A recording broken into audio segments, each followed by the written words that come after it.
explication de vote sur les motions. Simplement, j'ai entendu tous vos arguments. Il est question, effectivement, comme le disait Madame la Présidente, d'entériner le nom d'un lycée. Je vous rappelle simplement que baptiser un lycée, c'est symbolique, mais ce n'est pas un geste qui est anodin. Donner le nom d'une personnalité ou d'un personnage à un établissement scolaire, c'est un hommage. Et c'est un hommage non pas du maire de la commune ou de la communauté éducative, mais c'est un hommage de la République tout entière, puisqu'il s'agit d'un établissement scolaire. Et c'est là qu'on vous pose simplement une question. C'est là qu'on vous pose une question très simple.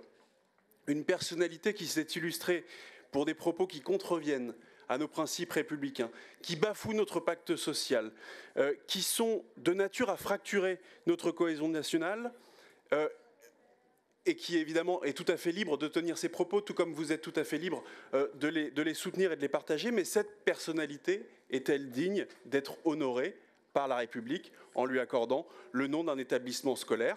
Nous pensons, et c'est la raison pour laquelle nous appelons au rejet de vos mentions, qu'il est dangereux de remettre en cause le principe de laïcité. Nous pensons qu'il est dangereux de remettre en cause les lois sur la neutralité religieuse à l'école. Il est dangereux de considérer que ce sont des lois islamophobes, ce sont les termes employés par Angela Davis, de considérer que la France est un État colonial et que cela transpire dans les structures de gouvernance vis-à-vis de nos compatriotes, je cite, racisés, de considérer la dissolution du CCIF, dissolution décidée par le gouvernement en raison de sa proximité avec l'islamisme radical. Tout cela est dangereux. Ce sont les positions qui ont été défendues récemment, je vous l'accorde, récemment, par Madame Angela Davis. Mais c'est une rhétorique insupportable. Ce sont exactement les rhétoriques des organisations religieuses les plus radicales, celles des organisations confessionnelles qui ont été dissoutes par le gouvernement. C'est aussi la rhétorique, ne vous en déplaise, qui est reprise depuis des années par les terroristes islamistes qui s'en prennent à la France, qui s'en prennent aux Français dans une tentative de justification de leur ignominie, une violence selon eux, qui serait légitime face à une soi-disant violence de nos institutions et un soi-disant racisme d'État.